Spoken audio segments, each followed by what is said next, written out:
प्रोनेसिस investor academy के इस brand new video में आप सभी का बहुत बहुत स्वागत है। ज़्यादातर एसेट क्लासेस का परफॉर्मेंस देखेंगे ना तो परफॉर्मेंस पिछले कुछ समय से बहुत अच्छा रहा है। Indian equity I agree last 1 year से कुछ नहीं हुआ है, लेकिन बाहर मार्केट्स में तो रिटर्न आया है ना। यूएस मार्केट में, जापान का मार्केट, चाइना का मार्केट, हांगकांग का मार्केट, यूरोपियन मार्केट, सभी जगह इक्विटी में भी बहुत ज़्यादा रिटर्न आया है। साथ ही दूसरे एसेट क्लासेस अगर आप देखें, गोल्ड सिल्वर लगातार ऊपर जा रहा है। गोल्ड तो डेली बेसिस पे ऑलमोस्ट टॉप पे जा रहा है ना, ऑल टाइम हाई। सिल्वर का रिटर्न भी अब बहुत ज़्यादा आ रहा है, गोल्ड को भी वो पीछे छोड़ चुका है। ठीक, और ऐसा लग रहा है कि आने वाले कुछ और समय तक शायद कंटिन्यू रहे। उसी तरह से अगर क्रिप्टोज देखें, वहाँ भी रिटर्न बहुत ज़्यादा आया है।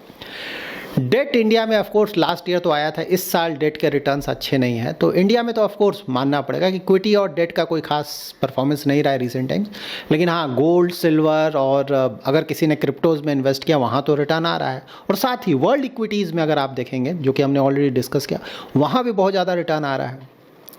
तो यहाँ पे देखिए प्रॉब्लम क्या चल रहा है इंडियन इक्विटी के साथ ना, कि अर्निंग ग्रोथ अभी तक आया नहीं है, उम्मीद है कि आएगा, वो एक इशू आ रहा है। दूसरा टैरिफ वाला प्रॉब्लम अभी है ही है। अगर ये हट गया तब तो इक्विटी मार्केट के लिए बहुत अच्छा होगा, बहुत अच्छे रिटर्न्स आएंगे। शॉर्ट टर्म में ही आप देखेंगे मार्केट तेज़ी से ऊपर चला जाएगा। लेकिन मान लीजिए नहीं हटा तो मार्केट ये मानकर चल रहा है कि इस साल ना नवंबर दिसंबर तक वहाँ पे राहत मिलेगा। अगर नहीं मिला तो नेक्स्ट ईयर अगर ये चला जाए तो ऑफकोर्स वहाँ पे तो प्रॉब्लम्स आ सकते हैं। उसी तरह से यूएस मार्केट हमें पता है कि बहुत ज़्यादा रिटर्न आया है, तो अब वहाँ पे डर है कि कहीं वो मार्केट ना गिर जाए, क्योंकि अगर वो मार्केट गिर गया तो ऑफकोर्स उसके कारण तो वर्ल्ड के ज़्यादातर मार्केट्स गिरेंगे। शॉर्ट टर्म में इंडियन मार्केट भी गिर जाएगा अच्छा खासा। तो इस सबको देख कर ऑफकोर्स इन्वेस्टर्स के मन में है कि भाई इन्वेस्टमेंट किया कहाँ जाए, कैसे किया जाए। ठीक है, तो इसी को मैं डिटेल में एक्सप्लेन करने जा रहा हूँ। सारे एसेट क्लासेस को भी मैं कवर करूँगा, आपको कंप्लीट क्लैरिटी मिलेगी।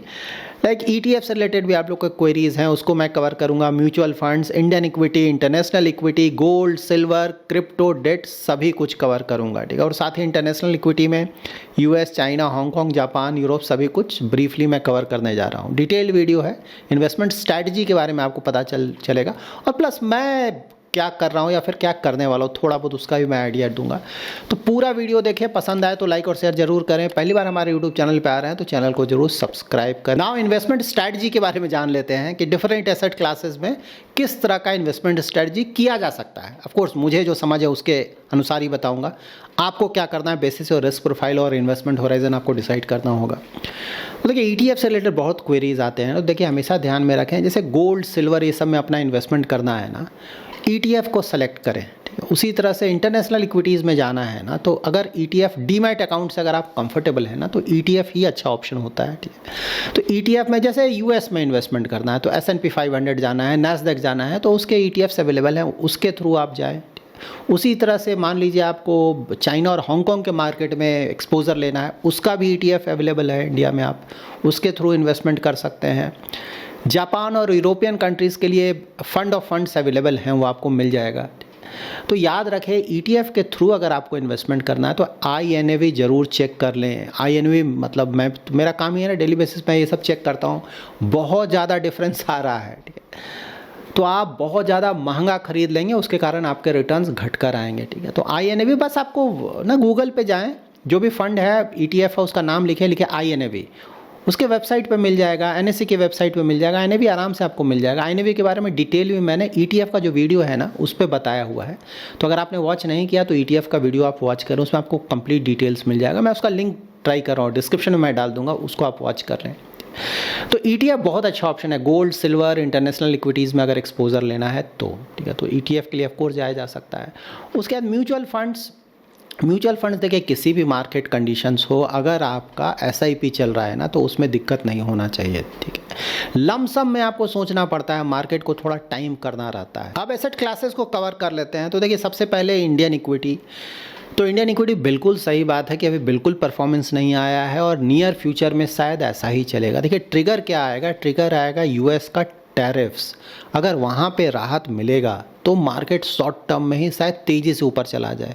और दूसरा ऑफ कोर्स नेक्स्ट ईयर के शुरू से आपको मिलेगा कि अर्निंग ग्रोथ वहाँ से बढ़ने लगेगा। ठीक है, जो लास्ट क्वार्टर है उसका तो कुछ मोस्टली नहीं आएगा परफॉर्मेंस। ठीक है, तो क्योंकि उसका रिजल्ट आना अब ऑलरेडी शुरू हो चुका है, वहाँ कोई खास परफॉर्मेंस नहीं आएगा। लेकिन हाँ, ये जो क्वार्टर चल रहा है इसका जब अर्निंग ग्रोथ नेक्स्ट क्वार्टर में आएगा ना, मतलब जैन लास्ट फेब में आपको अच्छा खासा डिटेल्स मिल जाएगा, वहाँ पे फिर फ़र्क पड़ेगा। तो वो एक पॉजिटिव ट्रिगर है। और दूसरा, अगर टैरिफ रिलेटेड कुछ पॉजिटिव आ जाए लाइक नवंबर में या दिसंबर में, बहुत बड़ा ट्रिगर होगा। तो वो सब आपको देखना पड़ेगा। लेकिन हाँ, ये बात सही है कि फ़िलहाल कोई खास परफॉर्मेंस आने की उम्मीद शॉर्ट टर्म में मैं बोल रहा हूँ। ऑफ कोर्स लॉन्ग टर्म में इंडियन ग्रोथ स्टोरी बना हुआ है, उसमें कहीं कोई डाउट नहीं है। तो मेरा अगर इन्वेस्टमेंट स्ट्रैटेजी पूछेंगे ना इंडियन इक्विटीज़ को लेकर, तो मैं ऑलरेडी इन्वेस्टेड हूँ। मैंने हमेशा बताया है मैं इन्वेस्टेड ही रहता हूँ। लेकिन हाँ, अभी जैसे कुछ एक्स्ट्रा पैसा अगर मेरे पास आ रहा है तो वो पैसा मैं इन्वेस्ट नहीं कर रहा हूँ। वो पैसा मैंने रखा हुआ है शॉर्ट टर्म डेट फंड में या फिर आर्बिट्राज में थोड़ा बहुत रखा हुआ है, क्योंकि मुझे लगता है कि अगर कुछ नेगेटिव न्यूज़ आएगा तो मार्केट यहाँ से थोड़ा बहुत और गिर सकता है। अगर गिरेगा तो मैं इन्वेस्ट करूँगा, क्योंकि ऑलरेडी मैं इन्वेस्टेड हूँ। ऐसा नहीं कि मेरा पूरा पैसा निकाला हूँ, इन्वेस्टेड हूँ। अगर मान लीजिए यहाँ से मार्केट ऊपर चला जाता है तो सही बात है, वो तो एडवांटेज मैं उठा ही लूँगा, इन्वेस्टेड हूँ। लेकिन हाँ, अगर मार्केट मान लीजिए किसी कारण से नेगेटिविटी ना, टैरिफ फ्रंट पे अगर कुछ नेगेटिव न्यूज़ आ जाता है, यू नेवर नो, कुछ और कहीं से नेगेटिव न्यूज़ आ जाता है। ये 1-2 महीना है ना, बहुत क्रूशल है। लेट्स सी, न्यूज़ बेस्ड होगा। तो मैंने कुछ पैसा रखा हुआ है और अभी भी मान लीजिए और भी कुछ अगर पैसा आता है तो मैं रखूँगा, फ़िलहाल थोड़ा बहुत कैश रखूँगा कि अगर कुछ अपॉर्चुनिटी मिलता है तो फिर मैं वहाँ पे उसे डिप्लॉय करूँगा। तो मैं जल्दबाजी में नहीं हूँ, ऑलरेडी मेरा पैसा इन्वेस्टेड है, पैसा मैं रख रहा हूँ, ठीक है। तो ये मेरा इन्वेस्टमेंट स्ट्रेटजी है इंडियन इक्विटीज़ को लेकर। उसके बाद इंटरनेशनल इक्विटीज़, तो देखिए इंटरनेशनल इक्विटीज़ में इस यूट्यूब चैनल पे अगर आप रेगुलरली आते हैं ना तो काफ़ी समय से मैं बता रहा हूँ, यूरोपियन कंट्रीज़ हो गया या फिर जापान हो गया, चाइना, हांगकांग हो गया, इसका रिटर्न आ रहा है और नियर फ्यूचर में आता रहेगा, ठीक है। ये सब नियर फ्यूचर में प्रॉब्लम नहीं है। यूरोपियन कंट्रीज सालों से रिटर्न नहीं आया है, रिटर्न आ रहा है, खासकर वहाँ डिफेंस, ठीक है, क्योंकि डिफेंस एक तो रसिया के साथ उनका प्रॉब्लम चल रहा है, ऊपर से यूएस की तरफ से काफ़ी प्रेशर आ रहा है कि भाई तुम अपना डिफेंस देख लो, फ्यूचर में पता नहीं मैं कर पाऊंगा कि नहीं कर पाऊंगा, इस तरह का प्रॉब्लम्स आ रहा है। तो नेचुरल उन्हें डिफेंस पे खर्च करना पड़ेगा। तो डिफेंस कंपनीज का वहाँ परफॉर्मेंस देखिए। जबकि यूएस और हांगकांग का मार्केट से अब देखेंगे ना, वहाँ एआई का बूम चल रहा है। यूरोप में ऐसा नहीं है एआई का बूम, वहाँ कुछ भी नहीं है कोई खास, ठीक है। वहाँ मोस्टली डिफेंस वाले हैं और थोड़े बहुत और चल रहे हैं। लेकिन ये मार्केट्स देखेंगे, यूएस तो पूरा एआई का आप देख रहे हैं, वही स्टॉक्स ऊपर जा, रिलेटेड एआई रिलेटेड, जरूर नहीं कि एआई हो लेकिन उससे रिलेटेड, सेमीकंडक्टर रिलेटेड, वो सब स्टॉक्स का परफॉर्मेंस। चाइना में भी इस तरह के स्टॉक्स बहुत तेजी, चाइना हांगकांग का मार्केट देखेंगे ना, वहाँ से रिटर्न ज़्यादा आ रहा है, ठीक है। तो यूएस मार्केट्स तो बहुत ज़्यादा ओवर वैल्यूड है, गिर सकता है, लेकिन एग्जैक्टली कब गिरेगा किसी को नहीं पता है। तो अगर किसी का थोड़ा बहुत इन्वेस्टमेंट है, तो मैंने पहले ही बताया था, कंसर्न नहीं, मेरा भी थोड़ा बहुत इन्वेस्टमेंट है, बहुत बड़ा एक्सपोजर मेरा नहीं। अगर बहुत बड़ा एक्सपोजर होता तो आइडियली मैं थोड़ा एक्सपोजर कम करता, लेकिन मेरा बड़ा एक्सपोजर नहीं, थोड़ा बहुत है, क्योंकि मार्केट तो ऊपर ही जा रहा है ना, ऐसा नहीं कि तुरंत गिर जाएगा। एग्जैक्टली कब गिरेगा किसी को नहीं पता, ठीक है। तो यहाँ पर अगर थोड़ा बहुत एक्सपोजर है तो कंसर्न नहीं होना चाहिए। और गिर भी जाता है तो ऐसा नहीं हमेशा वापस नहीं आएगा ना, कभी कभी वापस आएगा, थोड़ा समय गिरेगा फिर वापस आएगा। तो मेरा यूएस में थोड़ा बहुत इन्वेस्टमेंट है, और बड़ा इन्वेस्टमेंट अगर मेरा होता तो बिल्कुल सही बात, थोड़ा बहुत तो मैं ज़रूर निकाल लेता, क्योंकि आने वाले समय में एग्जैक्टली कब होगा मुश्किल है, लेकिन प्रॉब्लम्स तो आएंगे, क्योंकि वैल्यूएशन बहुत ज़्यादा हो गया। जो भी बहुत तेज़ी से ऊपर जाता है वो गिरता ही है, इसमें कहीं कोई डाउट नहीं। हाँ, कब गिरेगा, कितना गिरेगा, ये एग्जैक्टली हमें पता नहीं होता है। उसी तरह से चाइना, हांगकांग देखें तो अभी और गुंजाइश है, अभी भी ऐसा नहीं कि वैल्यूएशन कोई बहुत ज़्यादा हो गया है।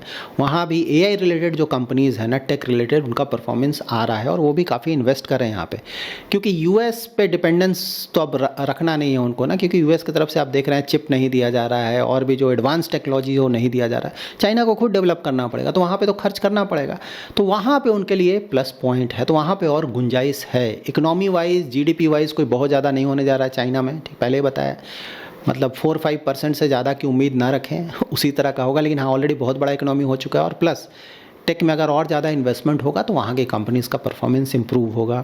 जापान देखिए, जापान में कुछ खास चल रहे हैं। जापान वही है ना कि भाई सालों से कोई रिटर्न नहीं आया, फाइनली जाके इकोनॉमी में थोड़ा बहुत ग्रोथ आ रहा है, तो उसके कारण वो ऊपर जा रहा है, ठीक है। ऐसा नहीं कि कोई बहुत बड़ा थीम आ गया है जापान में, तो जापान थोड़ा बहुत और चलेगा अभी, क्योंकि सालों से नहीं आया है, वैल्यूएशंस रिलेटिवली कम हो गए थे, और ऑफ कोर्स इकोनॉमी में थोड़ा बहुत इंप्रूवमेंट देखने को मिल रहा है, इसलिए वहाँ पर रिटर्न आ रहा है। तो ये सब मार्केट्स हैं जहाँ आपको कंफर्ट लगे, अच्छा लगे, वहाँ उसके बेसिस पे कॉल ले सकते हैं। उसके बाद गोल्ड और सिल्वर अगर आप देखेंगे तो बहुत ज़्यादा रिटर्न आ चुका है, लेकिन हाँ, जिस तरह का डिमांड है गोल्ड का खास करना, वो लग रहा है कि और यहाँ से ऊपर ही जाएगा। पहले मैंने इस पर भी डिटेल वीडियो तो बनाया हुआ, होपफुली आपने देखा होगा, उसका लिंक भी मैं डिस्क्रिप्शन में दे दूंगा।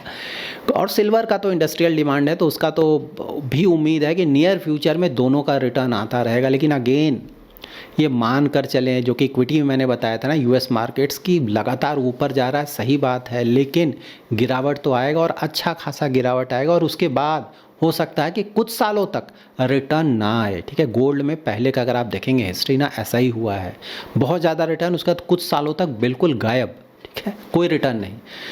लेकिन हाँ, पहले के मुकाबले देखा जाए कि गोल्ड के साथ एक बहुत बड़ा एडवांटेज क्या हो रहा है ना, कि डॉलर अब धीरे धीरे वीक हो रहा है। ठीक है, डॉलर का डोमिनेंस कम हो रहा है, तो अब डॉलर का को रिप्लेस कौन करेगा? ऐसा कोई इंडिया वर्ल्ड में अभी कोई करेंसी ही नहीं है जो कि डॉलर को, ऑफ कोर्स डॉलर तुरंत रिप्लेस नहीं होने जा रहा है, टोटली अग्री, सालों लगेंगे, लेकिन हाँ धीरे धीरे इंपॉर्टेंस तो कम हो रहा है। अब कौन सा करेंसी इसको रिप्लेस करेगा, बहुत बड़ा चैलेंज है। इसके कारण भी गोल्ड का जो इंपॉर्टेंस है लगातार बढ़ रहा है। इसीलिए तो सेंट्रल बैंक्स देखेंगे ना वर्ल्ड वाइड गोल्ड बहुत ज़्यादा खरीद रहे हैं। ठीक है, तो ये गोल्ड का जो इम्पोर्टेंस है, ऐसा लगता है कि बना रहेगा, ऐसा नहीं कि कुछ कम होने जा रहा है। लेकिन अगेन बहुत ज़्यादा रिटर्न आया है ना, तो सिंपल कॉमन सेंस है कि ये भी गिरेगा, बुरी तरह से गिरेगा। एग्जैक्टली कब गिरेगा, कहाँ गिरेगा, बताना मुश्किल है। तो अभी कोई बहुत बड़ा एक्सपोजर अगर कोई लेना चाहता है ना, कि अभी मैं बहुत ज़्यादा इन्वेस्टमेंट करूँगा, शायद वो अच्छा ना हो। अगर छोटा मोटा इन्वेस्टमेंट किया जाए ना डाइवर्सिफिकेशन के लिए, लॉन्ग टर्म के लिए, तब तो हर्ज नहीं है। सही बात है, गिरेगा फिर वापस आएगा। लेकिन शॉर्ट टर्म के लिए ऐसा नहीं कि शॉर्ट टर्म में रिटर्न्स नहीं आ सकता, मैंने पहले ही बताया। गोल्ड जिस तरह से चल रहा है, यू नेवर नो, अभी थोड़ा और रिटर्न आ जाए, लेकिन रिस्की होगा बहुत ज़्यादा। जैसे जैसे रिटर्न आ रहा है ना, वैसे वैसे रिस्क बढ़ता जा रहा है, तो ये ध्यान में रखें। डेट रिलेटेड भी बहुत ज़्यादा क्वेरीज आते हैं आप लोग के। देखिए, डेट इंडिया में कोई खास परफॉर्मेंस नहीं आएगा, जो आना था आ चुका। यहाँ से थोड़ा बहुत अगर रेट कट और आरबीआई करता है तो शायद थोड़ा बहुत और रिटर्न आ जाएगा। ठीक है, तो डेट में कोई बहुत ज़्यादा रिटर्न का एक्सपेक्टेशन हमें नहीं रखना चाहिए। थोड़ा बहुत रिटर्न आएगा जो कि आता रहता है, इसको इस तरह से देखें। नो कैपिटल गेंस, कि बहुत ज़्यादा कैपिटल गेंस आ जाएगा, ड्यूरेशन लॉन्ग ड्यूरेशन वाले बॉन्ड्स ले लेंगे, उस सब का समय जा चुका है, उसमें बहुत ज़्यादा रिस्क है, तो वो सब ट्राई ना करें। शॉर्ट, अल्ट्रा शॉर्ट टर्म ये कहीं ज़्यादा अच्छा है। और प्लस आप लोग का ना बॉन्ड प्लेटफॉर्म्स बहुत सारे आ गए हैं ना, बहुत ही ख़राब रेटिंग वाले ना, उसको बोला जाता है सीनियर सिक्योर्ड, ये सब बोलकर बेचा जाता है। देखिए, वहाँ पे रिस्क बहुत बहुत ज़्यादा होता है, ध्यान में रखिए। तो अगर आप इन्वेस्ट करें, आपका पैसा जहाँ चाहे इन्वेस्ट कर सकते हैं, लेकिन मेंटली प्रिपेयर्ड रहें कि अगर वहाँ कुछ गड़बड़ हुआ तो हो सकता है पैसा चला जाए मीन्स वापस नहीं आएगा। ठीक है, क्योंकि इसीलिए आपको क्रेडिट रेटिंग देखा जाता है ना। ये सब सिक्योर्ड, सीनियर सिक्योर्ड, ये सब बात की बात है। पहले आपको क्रेडिट रेटिंग चेक करना है, बेसिक है। ठीक है ना, वो ज़रूर चेक करें। अगर वही बहुत ज़्यादा ख़राब है, तो एक बार कंपनी में कुछ प्रॉब्लम आ गया ना, तो उसके बाद काम नहीं आता है। ठीक है, उसके बाद वो पैसा मोस्टली प्रॉब्लम में आ जाता है। तो ये बिल्कुल ध्यान में रखें, क्रेडिट रेटिंग का ध्यान रहे। अगर एक्सपोजर लेना भी चाहता है, क्योंकि वहाँ पर रिटर्न्स बहुत ज़्यादा आ रहे हैं ना, तो एक लिमिटेड एक्सपोजर लें और मेंटली प्रिपेयर्ड रहें कि भाई मैं बहुत ज़्यादा रिस्क ले रहा हूँ, कुछ प्रॉब्लम होगा तो मैं उसे झेल लूँगा। ठीक है, डेट साइड से ये। लेकिन हाँ, शॉर्ट टर्म डेट में कहीं कोई दिक्कत नहीं, थोड़ा बहुत अप डाउन होता है, अग्री, लेकिन वो ठीक ठाक है। मेरा भी पैसा शॉर्ट टर्म डेट में ही होता है ज़्यादातर, और आजकल थोड़ा बहुत मैं आर्बिट्राज में भी मैंने रखा हुआ है शॉर्ट टर्म का। मान लीजिए मार्केट अगर गिर जाता है तो वो पैसा मैं इधर इन्वेस्ट करूँगा। उसके बाद क्रिप्टोज बहुत ज़्यादा रिटर्न आया है, और ट्रंप जब तक रहेंगे ऐसा लग रहा है कि क्रिप्टोज का परफॉर्मेंस बना रहेगा। लेकिन यूएस मार्केट्स में अगर प्रॉब्लम आया, यूएस इकोनॉमी में प्रॉब्लम आया, तो क्रिप्टो भी नहीं बचेगा, बुरी तरह से गिरेगा। ठीक है, तो क्रिप्टो तो खैर आपको पता है बहुत ज़्यादा रिस्क होता है ना, बहुत ज़्यादा रिस्क, बहुत ज़्यादा रिटर्न। तो जो भी इन्वेस्ट करता है उसको तो ये मानकर ही चलना होगा। लेकिन हाँ, क्रिप्टो में भी आपको ध्यान में रखना है कि यूएस इकोनॉमी में या यूएस स्टॉक मार्केट्स में अगर बहुत ज़्यादा प्रॉब्लम आता है, क्रिप्टो भी उससे नहीं बचेगा, वो भी बुरी तरह से गिरेगा। So that's it in this video. अगर आपको ये वीडियो पसंद आया है तो जरूर लाइक एंड शेयर करें। पहली बार हमारे यूट्यूब चैनल पर आ रहे हैं तो चैनल को जरूर सब्सक्राइब करें। इन्वेस्टमेंट रिलेटेड कोई अगर क्वेरी है ना, जैसा मैंने जो कुछ चीज़ें एक्सप्लेन की उससे रिलेटेड अगर क्वेरी है तो आप कमेंट में ज़रूर मेंशन करें। मैं आने वाले वीडियोज़ में उन टॉपिक्स को कवर करने की कोशिश करूँगा।